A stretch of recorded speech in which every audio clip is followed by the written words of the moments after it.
Some mornings I wake up so hungry that my only goal is to get food in my belly. I'll shuffle to the kitchen, pour about a cup of coarse ground corn into a pot with some water, and boil it into a thick, hearty soup. I'll add a chopped egg, some butter, cheese, and salt. It's a simple dish I've been eating my whole life, my breakfast of choice. But what kind of choice is it, really? It's not like I woke up and considered a Japanese breakfast of grilled fish and miso soup or a Nigerian one of yam and eggs. Those options never even entered my mind. And if a doctor told me I could never have my corn porridge again, I'd feel a genuine sense of loss. If a lawmaker tried to ban it, I'd be filled with indignation. My emotions are completely fused with this breakfast I think I chose. This process where we take a predetermined social script, mistake it for a personal choice, and then attach our deepest emotions to it is something we do constantly. And I believe it's the key to understanding one of the most painful epidemics of our time, why so many of us are so profoundly alone. Now, that opening, talking about, a simple bowl of corn porridge, it might seem like a bit of a strange place to kick things off for a deep dive into something as, heavy as loneliness. Mm-hmm. But stick with me here, because that core idea, this concept of a social script, right, where we kind of internalize these preset ways of being, and we genuinely believe they're our own free choices. Yeah. And then we pile all this deep emotional significance onto them. That's really, I think, at the absolute heart of understanding why so many of us feel so disconnected today. Absolutely. It's fundamental. So today we're doing a deep dive into this loneliness epidemic. We're going to explore how our culturally ingrained expectations, especially around relationships and even the places we live. Right. The physical spaces. Exactly. And how our communities are designed, or maybe not designed, are shaping this kind of silent suffering that affects millions. It really is silent, often. But importantly, we want to shift the focus a bit, not just diagnosing the problem, but really uncovering what's actually being done about it.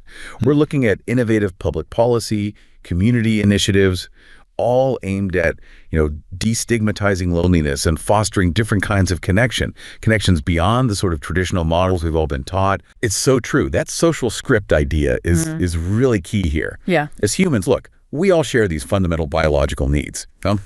We need food, like your breakfast example just perfectly nails. Right. But just as vital, just as primal, is this undeniable biological need we have for connection, for belonging. Now, what's fascinating, and honestly where things often start to go wrong, is how our cultures, our societies, then dictate the ways we learn to meet these needs. Okay. We're constantly presented with these blueprints, these predetermined social influences about how life should be. And think about, say, career paths, right? Yeah, the whole college job promotion track. Exactly. Or the expectation to hit certain financial milestones. Even gender roles, what's acceptable for men versus women to feel or do.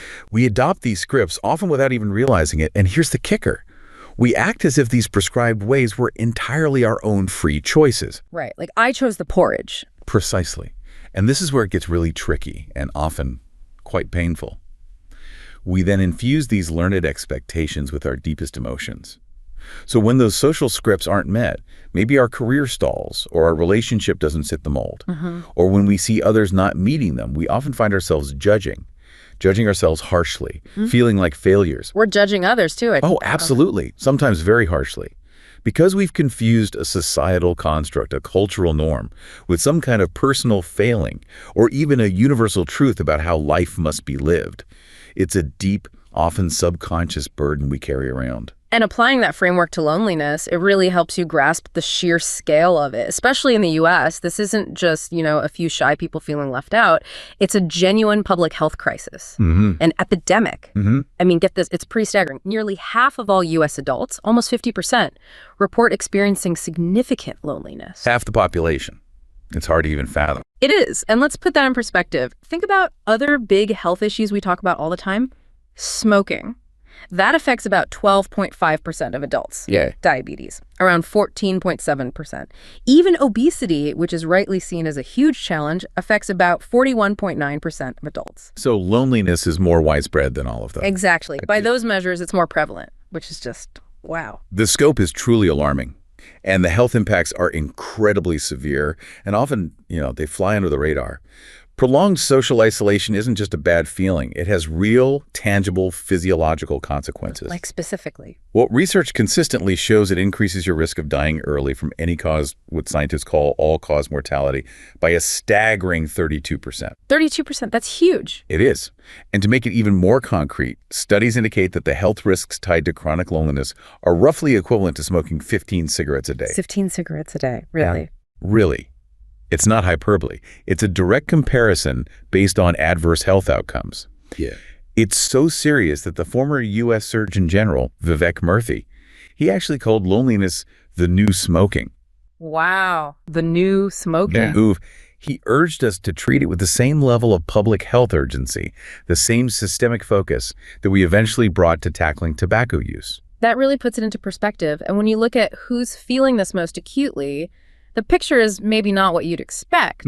While it definitely hits all age groups, some of the highest rates are actually among young adults. Generation Z, for instance, consistently pops up as one of the loneliest generations. Which completely challenges that old stereotype of loneliness being mainly an issue for the elderly. Totally. You see these high rates among people just starting out, navigating college, first jobs, new cities, often doing it very digitally. Yeah. And you also see higher rates among marginalized groups, people who might face systemic barriers to connection or just feel less seen, less heard in the mainstream. So what's the core problem here? Is it just modern life? Well, fundamentally, it boils down to that disconnect we talked about. Yeah. We have this incredibly deep biological human need for social connection.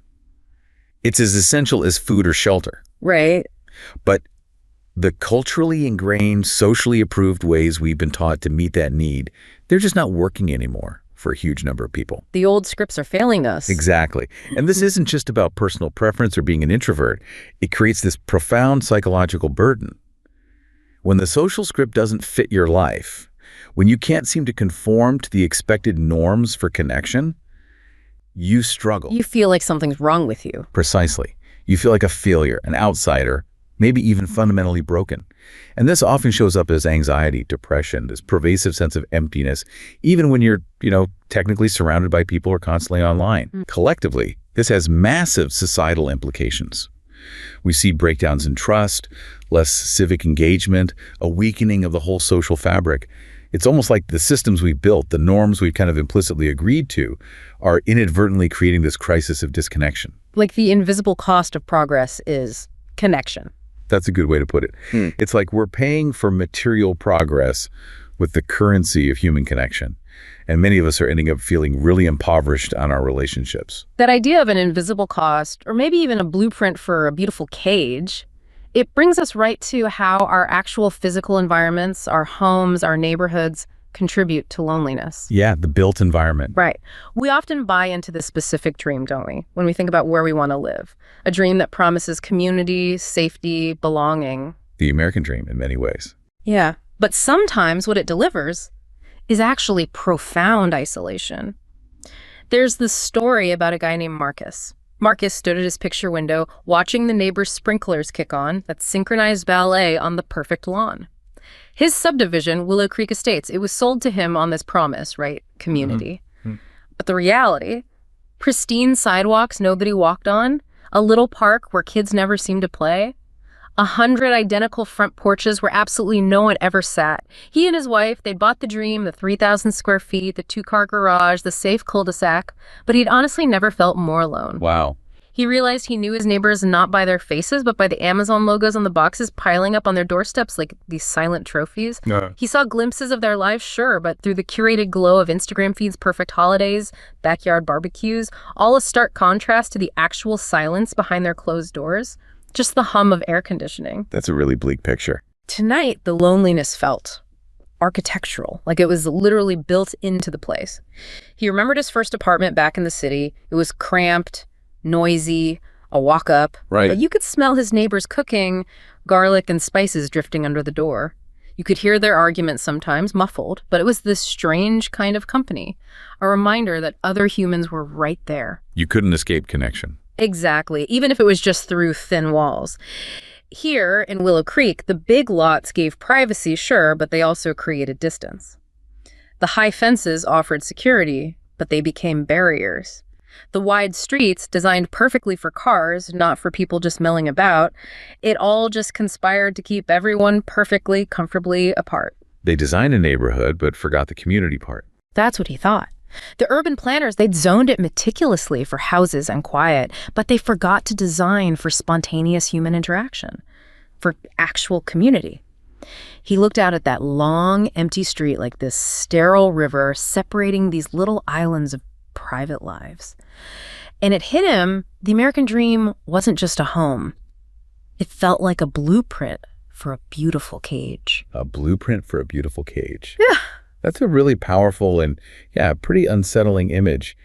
But I wonder, do you think people really realize that when they're chasing that dream, the bigger house, the bigger yard, that they might be sacrificing connection? Or is it more of an unconscious trade-off, you think? That's a good question. Maybe it's unconscious for most. Because Marcus's experience, while it feels very personal, it really echoes these broader trends. There's a writer, Johann Hari, in his book Lost Connections. He points out this really striking paradox. Oh, yeah. What's that? He says that the actual physical size of our homes, our domiciles, has dramatically increased over the decades. Right, McMansions and all that. Exactly. The number of people we count as close, trusted friends has significantly decreased. Wow, so bigger houses, fewer friends. Essentially, yeah. It's this profound indictment of how we live, particularly in wealthy countries. We build these huge physical spaces, fill them with stuff, entertainment systems. The 75-inch TV, the security system. Right. Our homes become these elaborate forts, and our main connection to the outside world is often just, a high-speed internet connection we use to consume media alone. Yeah. It highlights this huge disconnect between material wealth and actual social well-being. It's like we built the perfect isolation pods. In a way. And what's fascinating is how urban planning plays such a massive role in this. It can either facilitate interaction or actively hinder it. Historically, urban planning had this strong civic purpose. How so? Well, think about pioneers like Ebenezer Howard back at the turn of the 20th century.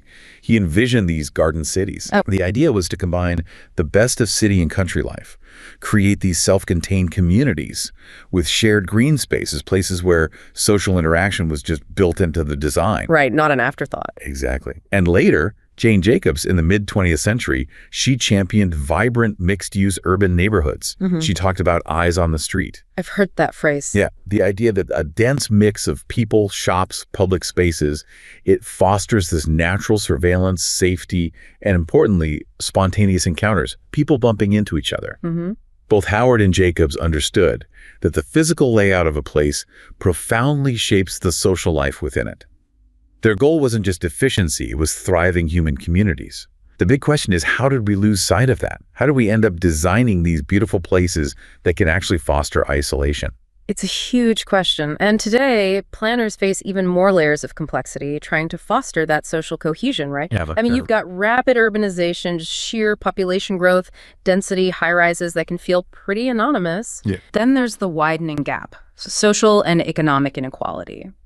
That leads to segregated living, different groups literally walled off from each other, reducing any chance for interaction. Social bubbles. Definitely a factor. And now, layer on climate change.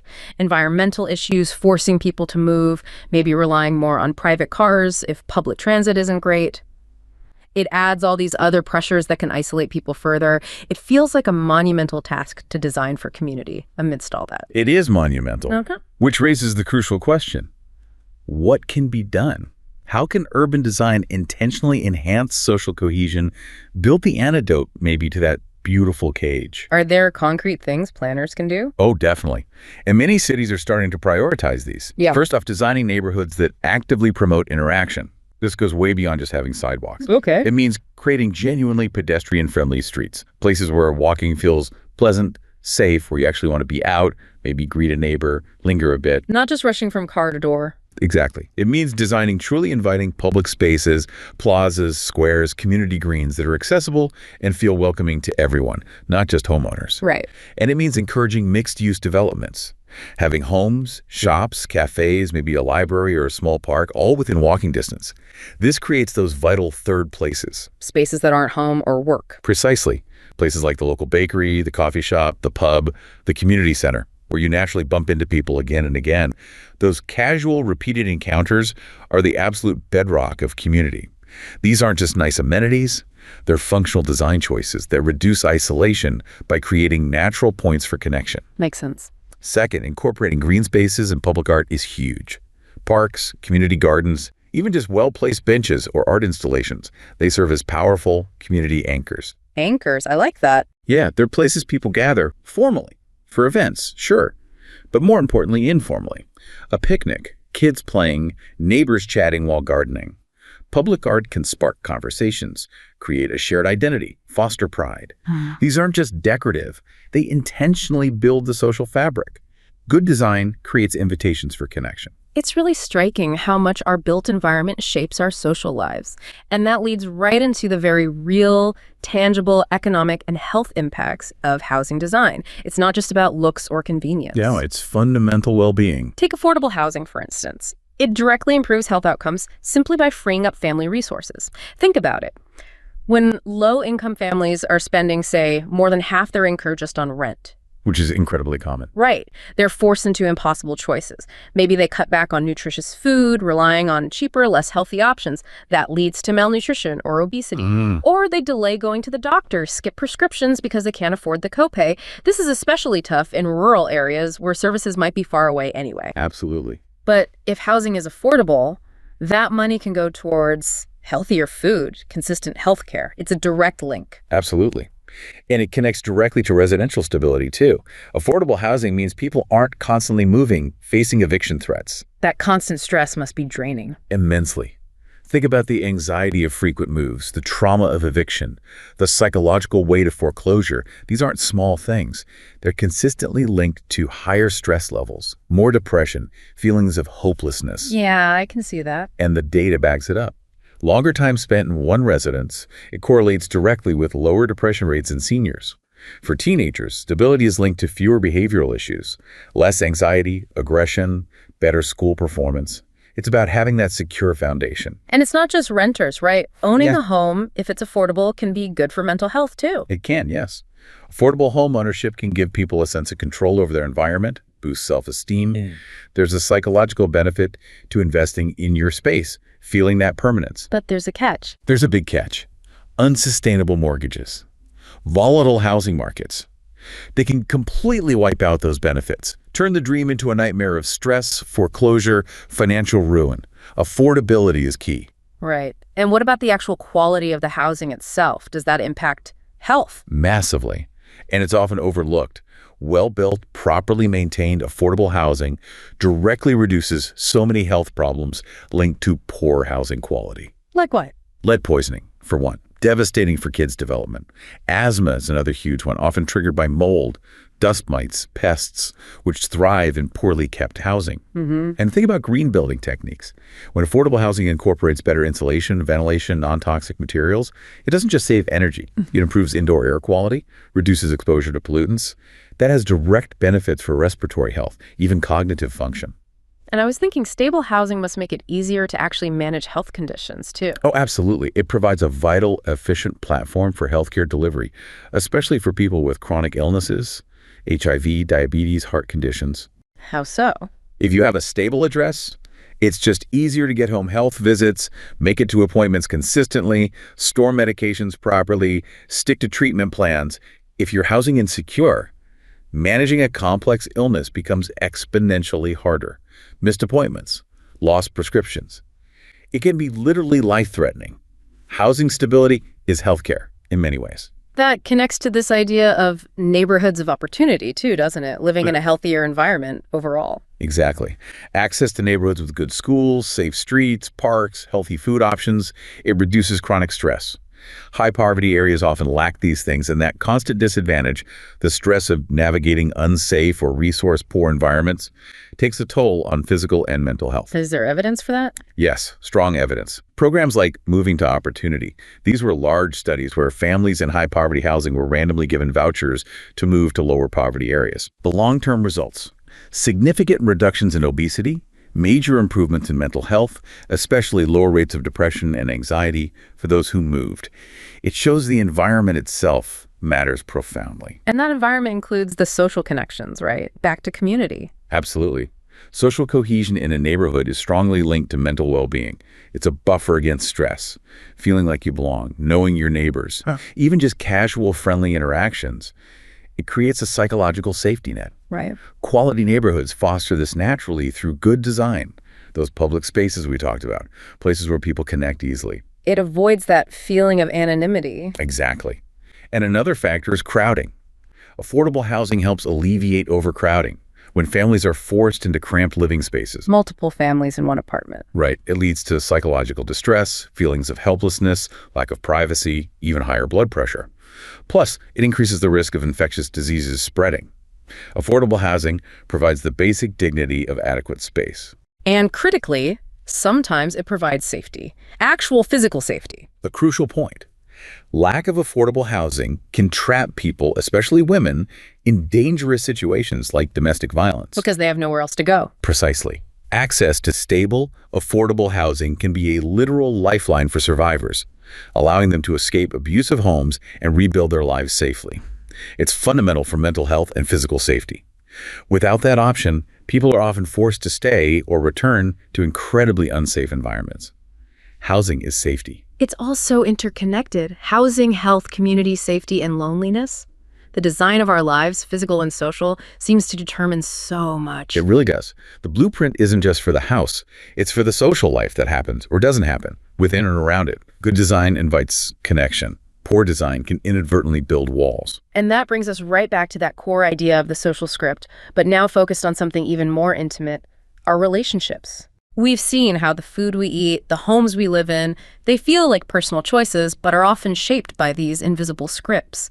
And the same is profoundly true for how we think about love, partnership, family. Oh, absolutely. The models we're given for intimate connection are incredibly powerful, deeply ingrained. So much so that they often feel like the only way, the right way. What is that dominant script in American society, would you say? Well, it's remarkably rigid, actually, very specific. It's essentially built around a two-person unit. The couple. The couple, usually legally recognized by the state, typically expected to be heterosexual, monogamous, and lifelong, till death do us part. Right. And within that unit, one person is elevated to this almost mythical status, your significant other. Your soulmate, your everything. Exactly. They're supposed to be the person you have sex with forever and always, your best friend, your confidant, your co-parent, financial partner, literally everything rolled into one. Which implicitly makes everyone else Relatively insignificant. That's the term used. Your extended family, your oldest friends, your colleagues, your community, they often become these temporary visitors to the private island you're expected to build with this one special person. Wow, when you put it like that. It's a very singular focus. And it leaves very little social space, very little permission for other kinds of deep, committed, meaningful connections, no matter how fulfilling they might be. Historically, this model became much stronger with industrialization and urbanization, moving away from the more communal, extended family structures that were common before. And the pressure to fit this model creates this huge psychological burden, right? Because let's be honest, a lot of people don't fit neatly into that box. Exactly. And the societal judgment can be intense. Think about single parents. Yeah. Even if the other parent is super involved, even if they have an amazing support network, that label, single parent, carries this weight. They're often seen as less than, like they feel the script. There's that pity or sometimes that kind of weird patronizing heroism. Right. Instead of just seeing it as a different, equally valid way to raise a family, the label itself is loaded. And what about divorce? Huge feelings of shame and failure are often attached to divorce. And look, loss and grief are totally understandable after investing so much. But society has this, frankly, somewhat insane expectation that a lifelong contract you sign in your 20s, Well, right. where you often give up economic autonomy, promise exclusive intimacy forever, regardless of how things change or how your partner behaves, that ending that contract is always a failure. Yeah, it raises the question, is staying in it always success? Or is it sometimes just a lack of imagination or fear or no other options? Exactly. Is it success, or is it maybe a lack of options or fear of judgment? And that profound isolation so many feel today, I think it often stems directly from not being able to meet this incredibly specific, socially approved model, or from feeling forced to reject many others of significant meaning in pursuit of the one. And you end up feeling alone, maybe just with your tech and your pets, seeking connection through algorithms instead of people. So we need to challenge these expectations, look at other ways. Absolutely. We need to propose, and more importantly, embrace alternative social arrangements, what I like to call many others of many significances. Okay, like what? Give me some examples. Okay, consider this.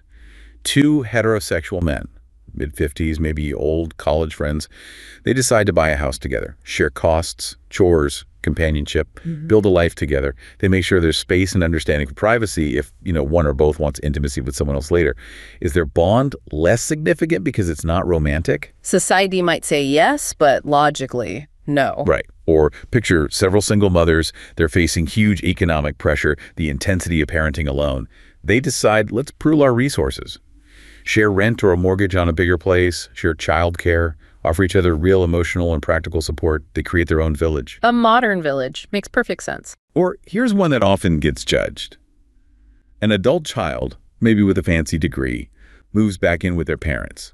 Not just temporarily to save cash, but intentionally to build their life alongside their parents in, say, a mother-in-law suite, choosing multi-generational living and support. Which is totally normal in many other cultures. Exactly. But in ours, these arrangements, despite being practical, potentially deeply connecting, they're often just not on the radar as valid, desirable, normal options. And when you suggest them, people often get this feeling like, that's wrong. Yeah, there's a visceral reaction sometimes. Precisely because it deviates so strongly from that deeply ingrained social script, the one that tells us true happiness and belonging only come through that one specific type of romantic nuclear unit. That wrong feeling is so powerful. It makes me think of Chloe at her cousin's wedding. Her story really captures this pressure. Okay. So Chloe's at her cousin's wedding, right? And she feels the question coming before anyone even says it. It's hanging in the air, this palpable thing from the well-meaning aunts.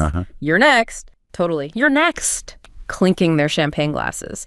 And to them, Chloe's whole life, her demanding tech job she just got promoted in, her amazing solo trip through Vietnam, her huge, hilarious circle of friends, all of that is just a waiting room. Waiting for the real event, finding a partner. Exactly.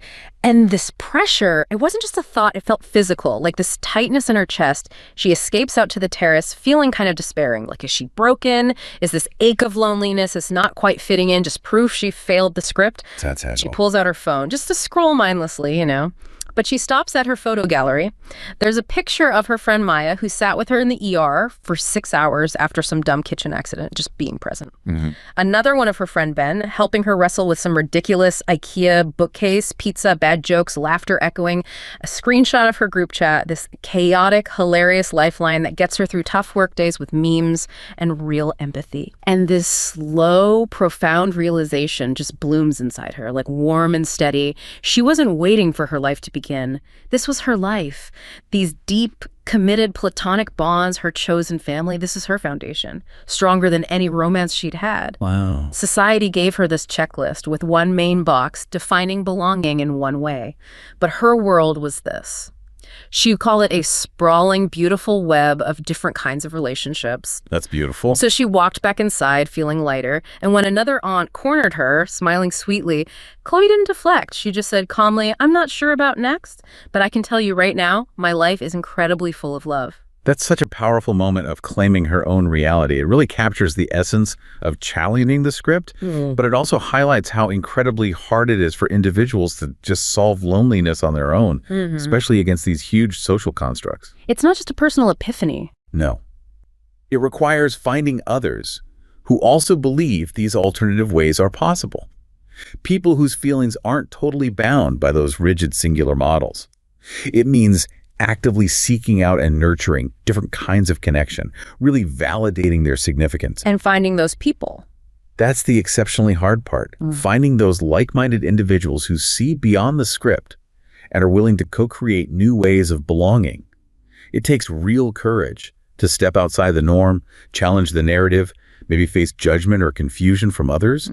The societal pushback, the lack of visible examples, sometimes even legal or financial hurdles, it can feel like a real uphill battle. True connection. In this context, it requires rewriting your own internal stories about who and how you're allowed to connect, Yeah. and then bravely living that new reality. It does, but people are doing it.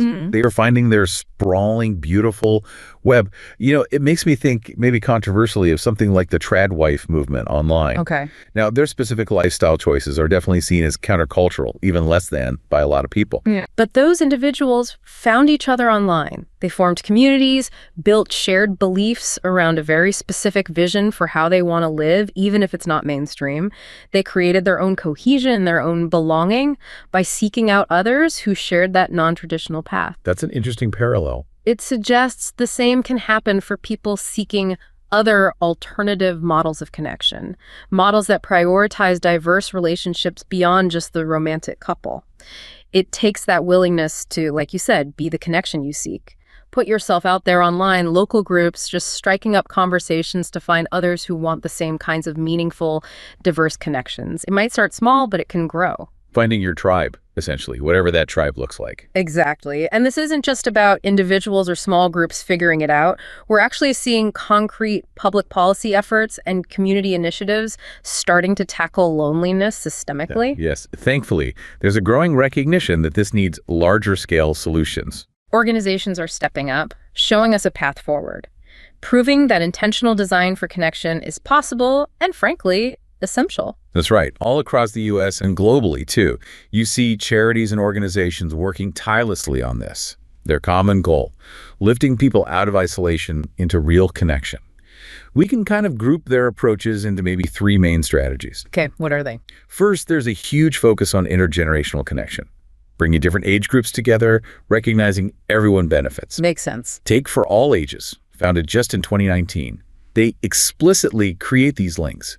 Their Tea at 3 program pairs younger and older adults for weekly phone calls, real conversations, often leading to lasting friendships. Nice. They also do community events, art projects, outdoor stuff like fishing derbies, community walks, just natural ways for people to interact. In 2023, they connected over 11,000 people, logged 9,000 hours of intergenerational connection. Yeah, that's significant. And the senior friendship centers, been around since 1973. They focus on elders who are often hit hard by isolation. They offer tons of social programs, art, dance, holiday gatherings, even daycare focused on socialization.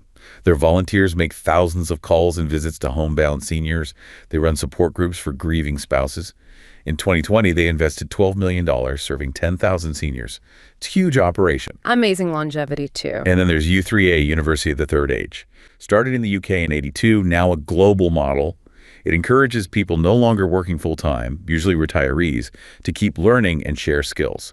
Not formal degrees, just stimulation. Lifelong learning, basically. Exactly. Online community, learning events, special interest groups, art competitions, walking groups.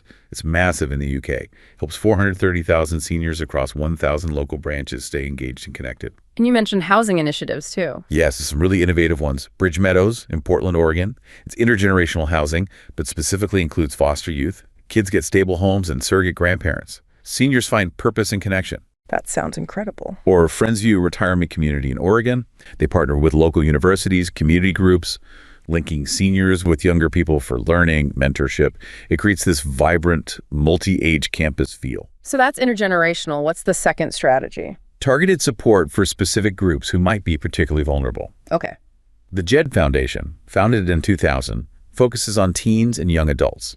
They work on social connection, mental health, life skills through mentoring, school networks, workshops, community mobilization. They've reached over 13.5 million students across 1,200 institutions nationwide. Huge reach. Best Buddies International since 1989. Yeah. World's largest organization fighting isolation for people with intellectual and developmental disabilities, IDD. Their core thing is fostering one-on-one friendships between people with and without IDD. Real reciprocal friendships that break down barriers. It's global, impacting 1.2 million people in 2022. And the Wolfpack Project in the UK started 2019. Combats youth loneliness specifically, connects young people with mental health support, but crucially, offers social groups and events, coffee mornings, cinema trips, art workshops, outdoor stuff. Low-pressure ways to meet people. In 2020, 100% of attendees said they felt more likely to make friends afterward. That's a powerful metric. Okay, and the third pillar? Direct emotional support and befriending services, often a lifeline for people in acute distress. Right. Samaritans started in the UK way back in 1953. They run that free 24/7 helpline, plus email, chat, for anyone struggling with loneliness, despair, suicidal thoughts. They also offer face-to-face support, work in schools, workplaces. Almost 3 million calls answered in 2022, 1 million volunteer hours spent just listening. Incredible dedication. Friends for Good in Australia since 2016. They run a helpline and chat, but also focus heavily on fighting stigma around loneliness. They organize community activities and, importantly, do research. They did the first big Australian study on loneliness stigma, trying to break down those barriers to seeking help. 98% of their callers felt less alienated after calling in 2022. Tackling the stigma is key. And one more. Befriend, UK, 2017, focuses on older neighbors through volunteer befriending. Volunteers are carefully matched, visit for an hour a week, consistent companionship. They also run weekly social clubs with activities like Zumba, art, drumming. They've supported 3,600 seniors, fostered 2,500 friendships lasting over a year, just transformative, one visit at a time. These are all amazing examples, and they really highlight this idea of social infrastructure, don't they? Especially thinking about rural areas where things might be more spread out. That's a crucial point. Social infrastructure is vital everywhere, but the challenges and solutions can look different in rural America. Yeah. And there's some incredibly creative, inspiring things happening there. Yeah. Like what? We'll take Dr. Hannah Fields in Madison, Minnesota, a family physician. She's been doing this informal but apparently very effective trial.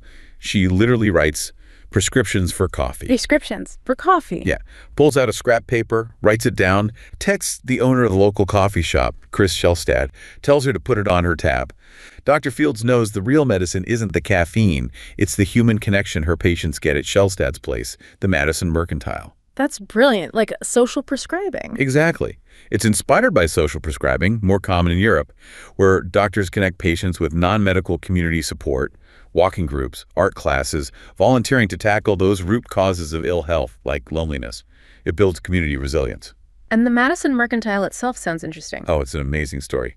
Chris Shelstad retired, moved back to town, and bought this huge 15,000 square foot former building supply store for just $75,000 in 2021. Wow, that's huge. Her vision wasn't just a coffee shop. It was a massive community gathering space, a real hub. Now it's got the cafe, an art gallery for local artists, a video conferencing room, co-working space, gift shop with local crafts, a yoga room, even a men's shed. A men's shed? Yeah, it's a concept popular in Australia and the UK. A community workshop space where men can hang out, work on projects, share skills, build camaraderie. Great for tackling male isolation. That's fantastic. And Shelstad herself, she acts like this community matchmaker. Knows everyone, introduces people, invites local groups like the Quilt Club to use the space. That's led to new groups forming organically, Bible studies, cancer survivor groups, Spanish speakers practicing together. It's even incubated 2 new businesses. People say the Mercantile is a key reason new folks are moving to Madison. It's an ecosystem of connection. A true third place. What else is happening in rural areas? Another great example is in Gothenburg, Nebraska. Yeah. The hospital, Gothenburg Health, expanded in 2018, but they did something really unique. They co-located with the YMCA. The hospital and the Y in the same building. Yeah. Creating this single central gathering place for the whole town of 300 people. It's not just sharing walls. It's a deliberate partnership for community well-being. What's in there? Pool, gym, exercise equipment, yoga room, conference room, after school and summer programs for kids. The community loved it. They raised over $3 million in local donations to support it. Wow. Shows the demand was there. Totally. And it serves everyone. You'll see kids' birthday parties in the cafeteria, seniors playing pickleball in the gym, parents at wellness classes. The hospital actively tries to be an extension of the life and needs of the community, blurring the lines between healthcare and community life. That's really forward-thinking. Any examples focused on youth? Yes. Up in Alaska, Youth 360, run by United Way of Matsu. It started because of serious issues, teen substance use, crime linked to young people having nowhere safe to gather in this really spread out borough. A common problem in rural areas. Definitely. So Youth 360 runs 3 free after-school and summer youth clubs. Crucially, they provide transportation, which is often a huge barrier. They also offer scholarships for activities like music or sports for kids not reached by the clubs, based on the Icelandic prevention model. What's that model? It's about shifting from treatment to prevention. dramatically increasing access to supervised activities outside school, boosting parental involvement, basically building this wall of good habits around kids to prevent problems before they start. Makes sense. And Youth 360 also runs Connect Matsu. It's a central hub, email, phone, text, in person, connecting people to resources, not just housing or food, but crucially to social opportunities too. Senior centers, Head Start, parent groups, community events. Their regional events calendar had 50,000 unique users last year. 50,000. That clearly shows people are looking for connection. Absolutely. There's a huge, often unmet demand for social connection and community engagement. These initiatives show that preventing isolation requires building this deliberate, accessible infrastructure. So the big lesson from all these initiatives, from the coffee prescription to the hospital YMCA, the youth clubs, it's that strong social infrastructure isn't just one thing. No, it's an ecosystem. Right. An ecosystem of opportunities for connection. Libraries, parks, public transport, decent broadband, local businesses that act as gathering spots. It all fits together. And the evidence is clear.